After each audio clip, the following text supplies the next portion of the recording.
Coordinate का दूसरा part लेके आए हैं जो आपके एग्जाम में बहुत कारगर साबित होंगे। एकदम पूरे 100% हम गारंटी लेते हैं कि एक भी क्वेश्चन इस वीडियो से थ्योरी ना क्वेश्चन ना ऑब्जेक्टिव एक भी बाहर नहीं जा सकते हैं। आइए दूसरा पार्ट में दो बिंदुओं के बीच की दूरी निकालना हो तो फॉर्मूला ए भी बराबर होता है x2 - x1 का whole square plus y2 - y1 का होल स्क्वायर का अंडर रूट। उसके बाद ये विभाजन सूत्र यहाँ नहीं लिख पाए, ये विभाजन सूत्र है, विभाजन सूत्र ठीक है, कल लिखा देते हैं विभाजन सूत्र मतलब बांटना होता है। रुपया पैसा रहता है तो दो आदमी, मान लीजिए हमारे पास 500 रुपया है, दो आदमी कहते कि का 300 रुपया होता है, का क्या होगा 200 रुपया हो जाएगा। लेकिन ये क्या है, पॉइंट को बांटना है। पॉइंट को बांटने के लिए विभाजन सूत्र का प्रयोग करते हैं m1 और m2 अनुपात में। यहाँ के कोऑर्डिनेट x1 y1, यहाँ x2 y2 दिया हुआ ठीक है। x बराबर पूछेगा तो x बराबर विभाजन सूत्र में m1 x2 plus m2 x1 बट्टे m1 प्लस m2। अगर y बराबर बोलेगा तो m1 y2 plus m2 y1 बट्टे m1 प्लस m2। ये हो गया विभाजन सूत्र ठीक है। इसमें नीचे देखिए मध्य बिंदु सूत्र। मध्य बिंदु मतलब था ठीक बीच में, कल भी समझाए थे। ठीक बीच में x बराबर x1 प्लस x2 बटे 2, y बराबर y1 प्लस y2 बटे 2 ठीक है। ये है त्रिभुज का क्षेत्रफल निकालने के लिए। त्रिभुज के क्षेत्रफल निकालने के लिए 3 पॉइंट दिया रहेगा और तीनों पॉइंट दिया रहेगा और आप इसका क्षेत्रफल निकालना होता है 1/2 x1 y2 - y3 plus x2 y3 - y1 plus x3 y1 - y2। और इसे भी याद रखिएगा 23 31 12, 23 31 12। और ऐसे बहुत सारे ट्रिक हम बताए थे। आइए आप देखते हैं केंद्रक के निर्देशांक क्या होता है। त्रिभुज में केंद्रक के निर्देशांक, त्रिभुज में क्या होता है केंद्रक का निर्देशांक। केंद्रक का निर्देशांक 3 पॉइंट दिया रहेगा और केंद्रक का निर्देशांक मतलब यहाँ पर इसका जो है जहाँ पे तीनों माध्यिका आकर मिलेगी, जहाँ पे तीनों माध्यिका आकर मिलेगी यही होता है केंद्रक, यही होता है केंद्रक। इसका निर्देशांक x बराबर क्या होता है x1 plus x2 plus x3 बटा 3। x बराबर क्या होगा x1 plus x2 plus x3 बटा 3। अगर y कोऑर्डिनेट बराबर पूछा जाएगा तो क्या बोलेगा y1 plus y2 plus y3 बटा 3। ये होता है केंद्रक के निर्देशांक की फॉर्मूला। आइए एग्जांपल से देखते हैं। एग्जांपल नंबर 1 कहता है त्रिभुज के केंद्रक का निर्देशांक ज्ञात करें। एकदम फिक्स है ऑब्जेक्टिव में VBR, एकदम 100% गारंटी देते हैं कि क्वेश्चन अबे करेगा एक केंद्रक का निर्देशांक से ठीक है, या मध्य बिंदु से। मध्य बिंदु से भी आएगा, केंद्रक से निर्देशांक से भी आएगा। तो x बराबर क्या बताएं x1, तो x1 plus x2 plus x3 बटा 3। थोड़ा दिखाई देने में थोड़ा सुन के लिख लीजिए। x1 2 x2 4, ये नहीं कि x1 इसको लेते हैं x2 इसको ले लेना, नहीं ये पहला जो पॉइंट होता है वो x को सूचित करता है। x3 6 है बटे 3 है, 4 2 6 6 12 बटा 3 यानी कि 3 चौके 12 यानी कि 4 ठीक है। अलग अलग आंसर नहीं होता, कोऑर्डिनेट में हमेशा ऑर्डर पेयर में ही आंसर होता है। y बराबर पुनः आएंगे, y बराबर क्या आता है y1 plus y2 plus y3 बटा 3। तो y1 कितना है 3 है, y2 कितना है 3 है और y3 कितना है 6 बटा 3 यानी कि 12 बटा 3, 3 चौके 12 यानी कि 4। अतः i बराबर x मतलब केंद्र के i पर क्या हो जाएगा यानी कि कितना है 4,4 यानी कि 4,4। ये आंसर है केंद्र का निर्देशांक। तो केंद्र का निर्देशांक ऐसे ज्ञात कर लेंगे। उसके बाद अगर मान लीजिए ये 2 पॉइंट दे दिया 2 4, यहाँ दे दिया 10 और यहाँ दे दिया 8 ठीक है। कहेगा मध्य बिंदु, मध्य बिंदु मतलब ठीक बीच में। ठीक बीच का फॉर्मूला होता है x बराबर क्या होता है x बराबर x1 प्लस x2 मतलब यानी कि 2 प्लस 10 बटा 2 ठीक है। क्या हो जाएगा 12 बटा यानी कि 2, ये कितना हो जाएगा 6 ठीक है। उसके बाद यानी कि y बराबर क्या होता है y1 प्लस y2 यानी कि 4 प्लस 8 बटा 2 यानी कि 12 बटा 2 कितना आया 6 ठीक है। तो अभी मध्य बिंदु ऑर्डर पेयर में लिखिएगा ना, ऑर्डर पेयर में लिखिएगा तो सीधे 6,6 लिख के आंसर दे दीजिएगा ठीक है। अब आइए ओवरऑल यहाँ पे हम रिवीजन करवा देते हैं पुनः। देखिए x को x अक्ष बोलेगा तो x अक्ष जब बोलेगा तो x अक्ष बोलेगा तो y 0 ले लेना ठीक है, और जब y अक्ष बोलेगा ना तो x 0 ले लेना ठीक है ठीक है। उसके बाद तो x अक्ष को भुज कहते हैं, x अक्ष को क्या कहते हैं भुज कहते हैं, y अक्ष को क्या कहते हैं कोटि कहते हैं। मूल बिंदु का निर्देशांक क्या होता है 0 0 का। कोऑर्डिनेट बताए थे कि 4 पार्ट बनते हैं। इसको प्रथम क्वाड्रेंट कहते हैं, इसको द्वितीय क्वाड्रेंट कहते हैं, इसको तृतीय क्वाड्रेंट कहते हैं, इसको फोर्थ क्वाड्रेंट कहते हैं। इसमें प्लस प्लस होते हैं, x भी प्लस होता है y भी प्लस होता है ठीक है। इसमें माइनस प्लस होता है, पहले x कोऑर्डिनेट इसमें होगा माइनस माइनस ठीक है, माइनस माइनस इसमें होगा प्लस माइनस ठीक है। इसको ये बात को समझ गए होंगे। पूछ देगा यहाँ पे देखिए बहुत कचरा कर दिए, कोई दिक्कत नहीं है। पूछेगा -2 और 3 किस क्वाड्रेंट में है, किस क्वाड्रेंट में, बोलिए चलिए माइनस, ओ माइनस, आओ तीन में तो माइनस माइनस है, -2 और 3, ओ +3 है ना, तो माइनस और प्लस सेकंड क्वाड्रेंट में। पूछ देगा किस पाद में है, तो सेकंड पाद में है। ठीक है, तो इसको एक बार नोट कर लीजिए, स्क्रीनशॉट कर लीजिए।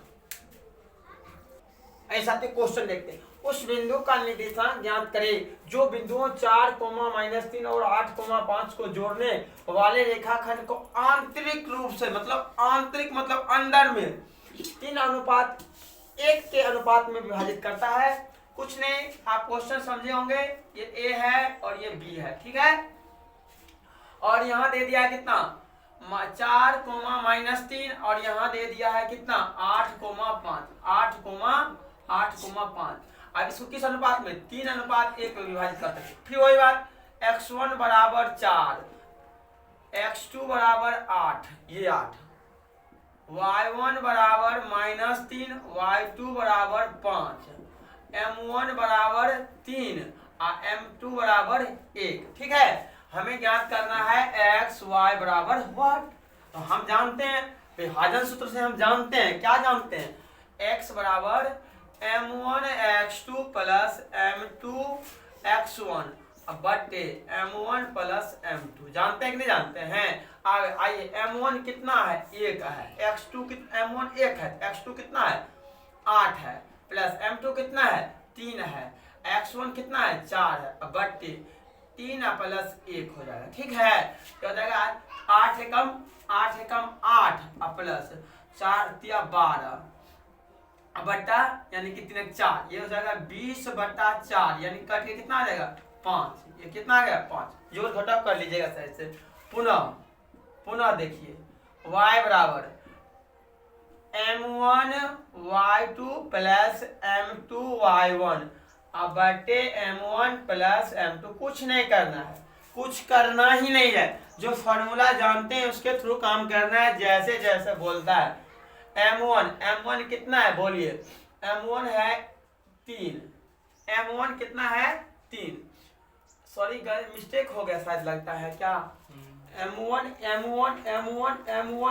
उल्टा हो गया सर, इसको थोड़ा यानी कि उल्टा हो गया कैलकुलेशन में, थोड़ा इसको 1 मिनट था सर, यहाँ पे कैलकुलेशन थोड़ा उल्टा हो गया है। ठीक है, अब देखिए m1 कितना है 3, x2 कितना है 8, ठीक है, प्लस m2 1 है, x1 कितना है 4। अब सही हो जाएगा 3 प्लस 1, ये हो जाएगा 24 प्लस 4 अब बटे 4, ये हो जाएगा 28/4, 4 × 7 = 28 यानी कितना है 7 है। ठीक है, कैलकुलेशन थोड़ा मिस्टेक हो गया। तो y बराबर m1 y2 plus m2 y1 बटे m1 प्लस m2। ठीक है, अब देखिए m1 3 है और y2 5 है, प्लस m2 1 है और y1 -3 है। यहाँ पे लिखेंगे 3 प्लस 1, ये हो जाएगा 15 और -3 बट्टा 4, ये हो जाएगा 12/4, 4 × 12 यानी कि 3 आ गया। अतः लिखेंगे अतः C पर xy यानी कि क्या C पर क्या 7,3 आंसर। ठीक है, कैलकुलेशन थोड़ा देख लीजिएगा, एक बार स्क्रीनशॉट इसका ले लीजिए। एक सवाल के कैलकुलेशन थोड़ा मिस्टेक हो गया था, किसी माइंड मिस्टेक कारण। आइए अगले क्वेश्चन देखिए। उस बिंदु का निर्देशांक, उस बिंदु -4,6 बिंदुओं A पर -6,10 और B पर 3,-8 को जोड़ने वाले रेखाखंड को किस अनुपात में विभाजित, मतलब यानी कि यहाँ पे कहता है किस अनुपात में, मतलब m1 और m2 पूछा जा रहा है। ठीक है, बिंदु A और B दे दिया, मतलब बिंदु मतलब A का, बिंदु मतलब 1 से अधिक। तो यहाँ पे दे दिया है A पर का -6,10 और यहाँ का दिया है 3,-8। ठीक है, तरीका वही होता है, सोचिए बनाने का तरीका वही है। अब ये बिंदु दे दिया कितना -4,6। ठीक है, m1 और m2 हमसे पूछा जा रहा है। x1 बराबर -6 और x2 बराबर हो जाएगा 3, y1 बराबर हो जाएगा 10 और y2 बराबर हो जाएगा -8 और x बराबर हो जाएगा -4 और y बराबर प्लेन 6। हमें ज्ञात करना है m1 और m2 का अनुपात, ये नहीं ज्ञात करना है। सवाल ठीक है ना। देखिए यहाँ पे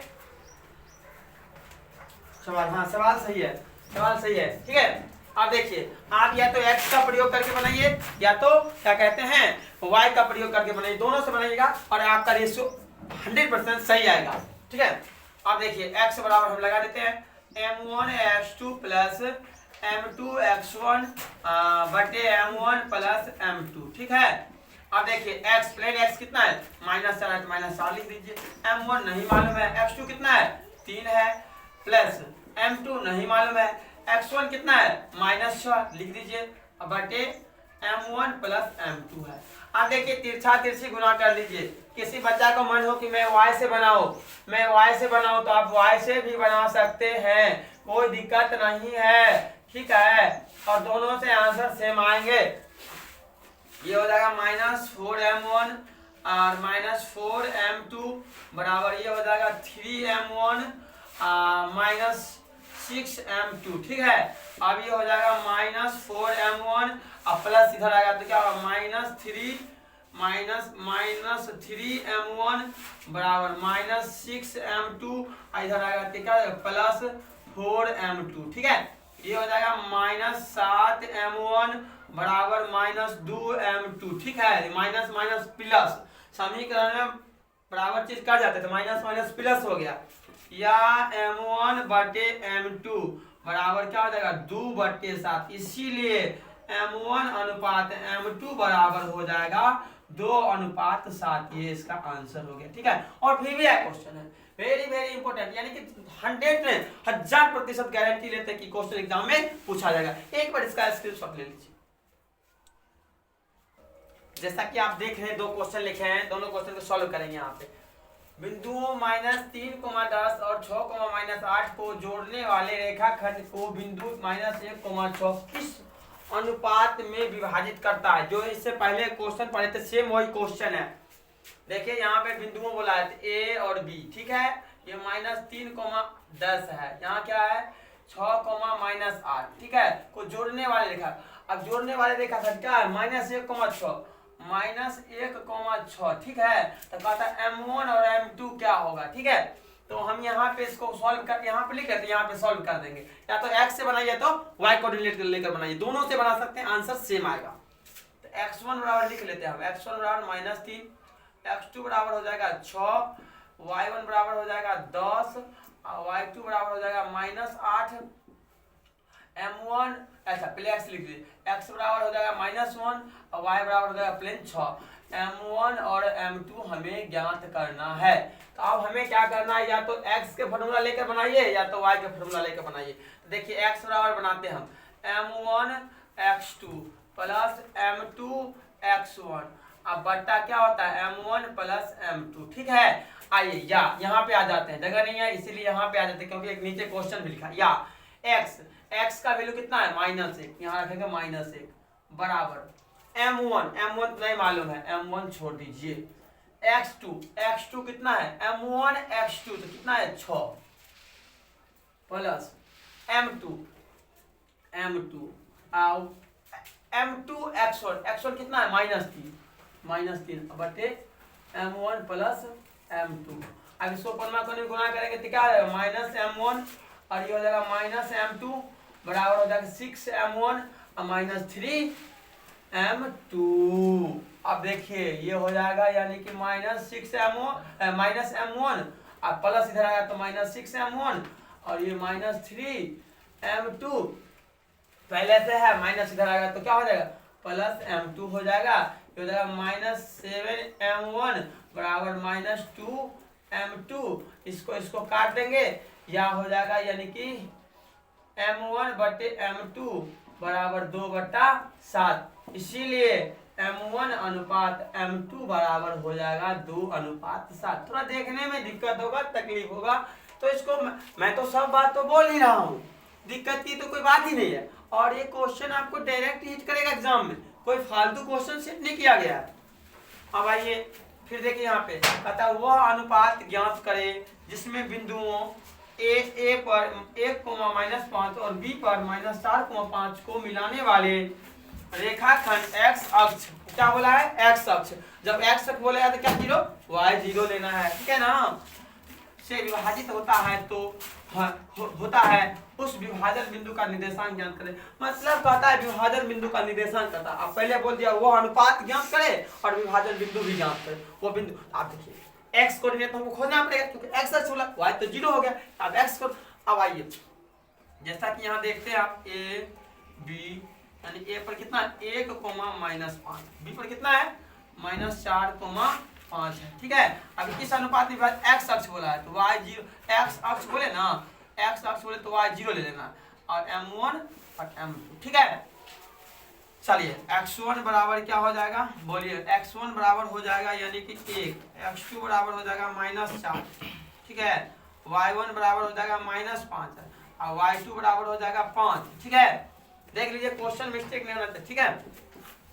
m1 बराबर हो जाएगा वाट, m2 बराबर भी क्या हो जाएगा वाट, दोनों बराबर वाट हो जाएगा और y बराबर कितना है 0। अब इसी से बना लीजिए हमें x खोजना नहीं वाट नहीं खोजना है तो y बराबर क्या होता है m1 y2 plus m2 y1 बटे m1 प्लस m2। आप देखिए ये कोऑर्डिनेट 0 दे दिया है m1 तो खोजना ही है y2 कितना है 5 है 5 लिख दीजिए प्लस m2 y कितना है -5 है तो -5 रख दीजिए कोई दिक्कत है। अब बटे m1 प्लस m2। ठीक है। अब कौन में गुना कीजिएगा इधर पूरा क्या हो जाएगा 0 हो जाएगा। क्या हो जाएगा 0 हो जाएगा। ये m1 को 0 से गुना करें 0 फिर m2 को 0 से गुना करें 0 ये हो जाएगा 5m1 -5m2। ठीक है। अब यहाँ आ जाइए या इधर ला लीजिए इसको -5m1 बराबर -5m2। ये और माइनस प्लस हो जाएगा 5 भंडूस हो जाएगा m1 बटे m2 बराबर 1/1 यानी कि इसीलिए m1 अनुपात m2 बराबर हो जाएगा 1:1। ये आंसर हो गया। उसके बाद बोला बिंदु निर्देशांक ज्ञात करने की, उस बिंदु का विभाजन बिंदु का निर्देशांक। अब इसके लिए